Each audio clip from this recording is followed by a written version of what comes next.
देश इंदिरा गांधी के समय में अर्किंग कमेटी, वर्किंग कमेटी, ये कमेटी, वो कमेटी, प्राइम मिनिस्टरशिप, कांग्रेस अध्यक्ष की कुर्सी, दुनिया भर की सब चीजें जोड़ लो, आम आदमी जानता था कांग्रेस मतलब इंदिरा गांधी।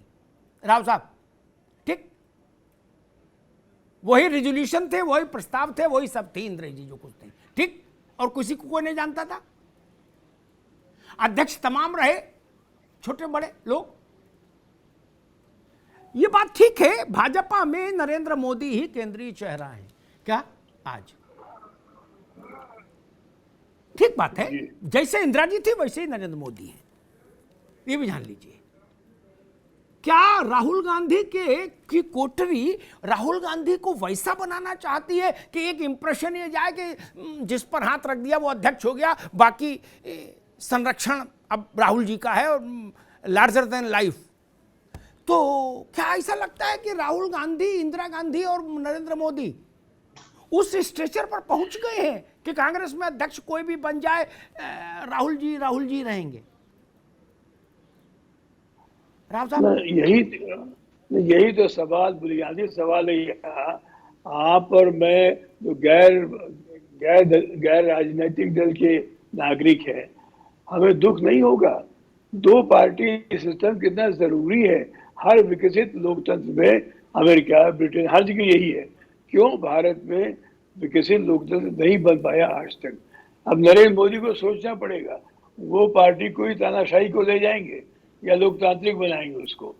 क्यों नहीं एक ऑल्टरनेटिव लीडरशिप तैयार हो रही है बीजेपी में? ये भी प्रश्न उठता है। जो राहुल पे हम लोग सिद्धांत लागू करते हैं, क्यों नहीं भाजपा पर? क्यों नहीं इंटरनल डेमोक्रेसी, आंतरिक लोकतंत्र पनपता है वहां? इस पर गौर करना चाहिए और हर राष्ट्रभक्त भारतीय को सोचना होगा। अब आपने बात की, क्या हुआ? ब्रह्मानंद रेड्डी ने बगावत की, इन लोगों ने उसको रेड्डी कांग्रेस को रद्दी कांग्रेस बना दिया। देवकांत बरुआ अंततः अपनी पार्टी अलग बना के चले गए। क्या हुआ? निजलिंगप्पा का कोई नाम लेवा नहीं रहा कर्नाटक में। कांग्रेस प्रेसिडेंट थी, इंदिरा गांधी को एक्सपेल किया था पार्टी से, इतनी शक्ति थी उसके पास। तो क्यों नहीं सामूहिक चिंतन होता है इस बारे में? अपने आप भाई, ये कांग्रेस की समस्या नहीं है, ये देश की समस्या है। क्या इतने गए गुजरे हम लोग हो गए?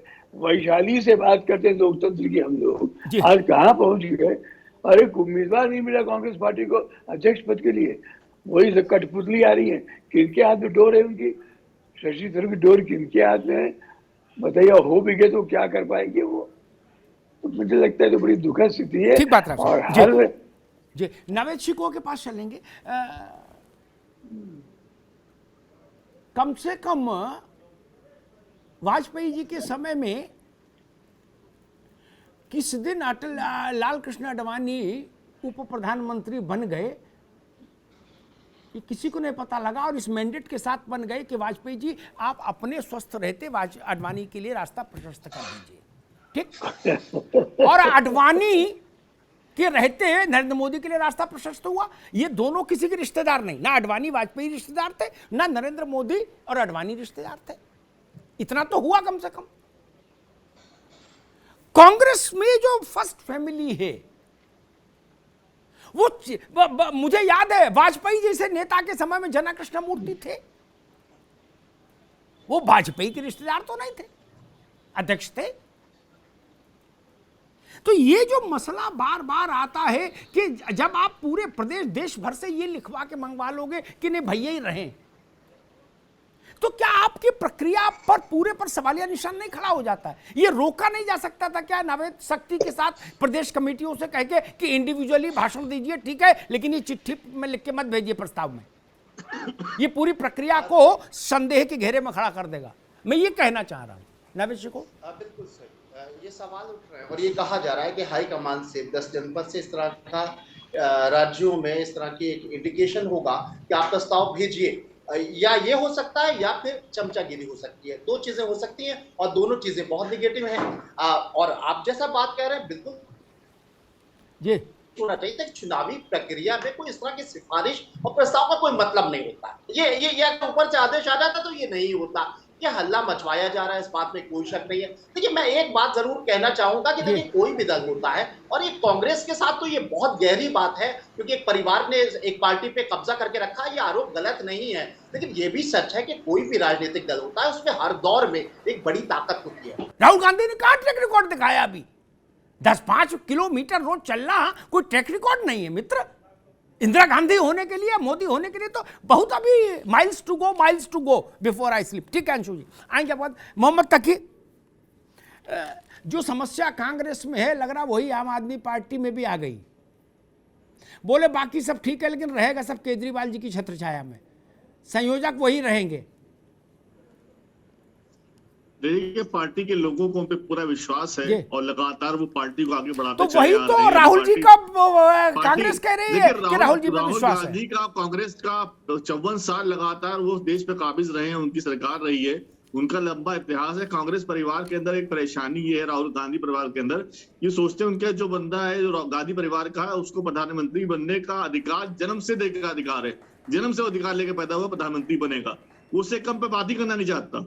और जबकि अगर आप अपने आप को लीडर डेवलप करना चाहते हैं तो आपको छोटे से अपने आप को लीडरशिप डेवलप करना पड़ता है। उसके बाद अरविंद केजरीवाल का बड़ा संघर्ष में इतिहास रहा है, उनको कोई नहीं जानता था। शीला दीक्षित ने कहा था कि वो नाचीज हैं, उनको आप नोटिस करें, लेकिन वो आदमी अरविंद केजरीवाल लौह पुरुष है इस समय का, वो छोटे से लेवल से पहली बार अपोजिशन में आया, फिर मंत्री बना, फिर 2 राज्यों में आ गया, गोवा में रहा, वो उसका तो उसके मुकाबले तो कोई नहीं। और 1 मिनट में 30 सेकंड लूंगा, 30 सेकंड। देखिए, दोनों में कांग्रेस में बीजेपी परेशानी है परिवारवाद की, दोस्तवाद की, और जनता की बात कोई नहीं कर रहा है, जनता के अधिकारों की बात नहीं कर रहा है। जनता को ठीक है, अब जनता के अधिकारों पे फिर बात करेंगे। आज इस इशू बात कर जनता पे बात जो सिर्फ अभी अभी रुकना होगा। मोहम्मद तकी को पार्टी आने वाले समय में उभर के सामने आएगी, रुक जाओ भाई, के तौर पे आएगी बीजेपी या कांग्रेस का। अरे भाई देश जनता ये चाहती भी है कि कोई नया चेहरा। रोक दीजिए, आगे बात, आगे धैर्य रखो थोड़ा, आगे बात। वही बात पंचों के राय शर्माते खटोला यही भी। अब बता रहे कि उनका त्याग संघर्ष में जीवन रहा, अभी जीवन ही कितना हुआ कि संघर्ष में हो गया यार। अब राम मनोहर लोहिया हो गए कि जवाहरलाल नेहरू हो गए कि 16 साल जेल में रह आए। अरे अभी तो जीवन ही कुछ नहीं हुआ यार, अभी कितना जीवन हो गया, संघर्ष कर लिया। अन्ना के रामलीला मैदान वाले मंच पर अनशन के अलावा अभी तो कुछ संघर्ष किसी ने देखा नहीं, बाकी तो बढ़िया बढ़िया है। ठीक, अंशु अवस्थी जी,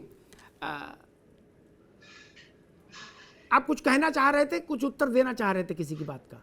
जी जी, देखिए, विक्रम राव साहब एक बात ये कह रहे थे कि वो अध्यक्ष बनेंगे तो कोई मतलब नहीं, तो मैं उनको पूरा आश्वस्त करता हूं, भरोसा देता हूं कि कोई भी कांग्रेस का अध्यक्ष बने, जनता के मुद्दे उठते रहेंगे और जनता के लिए हम लड़ते रहेंगे। आप बिल्कुल निश्चिंत रहिए, आपकी भी रक्षा करेंगे और देश के आम जनमानस के लिए भी लड़ेंगे।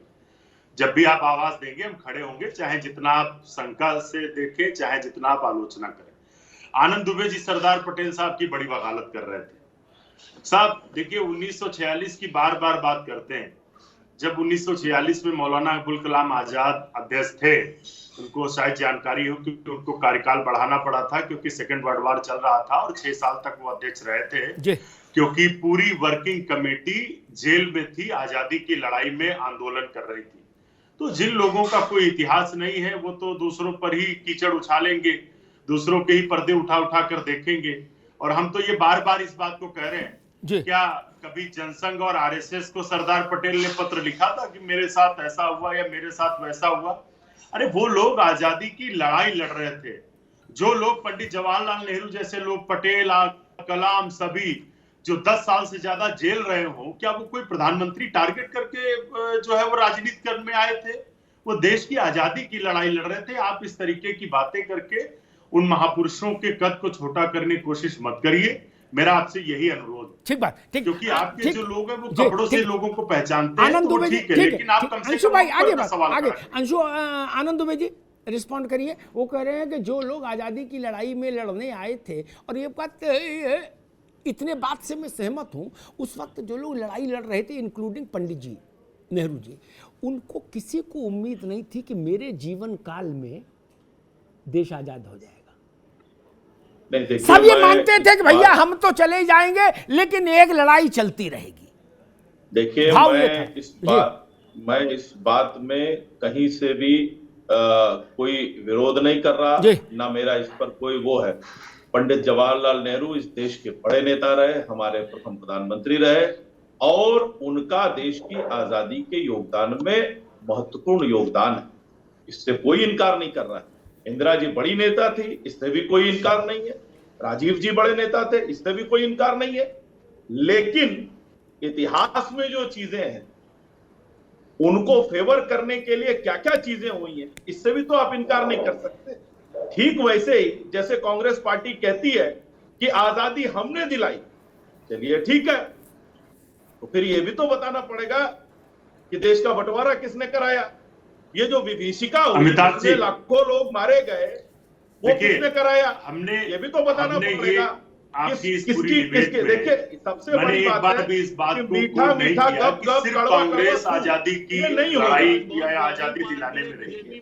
हमारे साथ बहुत सारे तमाम लोग, तमाम संगठन के लोग आजादी की लड़ाई कर रहे हैं। भगत सिंह, चंद्रशेखर आजाद जैसे तमाम अरे आप बड़ी पार्टी बताने सभी आजादी की अरे लड़ाई भाई, लड़ रहे आम हैं। आदमी तो कभी पार्टी इस बात का आई है, अभिमान बोल नहीं बोल किया के है। बात कर हाँ, लेते हैं। प्रधानमंत्री जी जरूर इस बात को कहते हैं कि देश 2014 के बाद आजाद हुआ, इससे पहले सब गुलाम ही थे। ये बात प्रधानमंत्री जी कहते हैं, हम तो कभी नहीं कहते कि सिर्फ कांग्रेस ने आजादी दिलाई।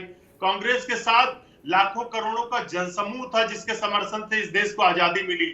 उसमें भगत सिंह की भी विचारधारा थी, भगत सिंह की भी लड़ाई थी, सुभाष चंद्र बोस की भी थी, सभी की शामिल थी। हम तो कभी कपड़ों से भेदभाव नहीं करते कि साहब उस कपड़े वाले ने दिलाई और उस कपड़े वाले ने नहीं दिलाई। ठीक, हिंदू, मुसलमान, सिख, ठीक। ईसाई सभी ने दिलाई।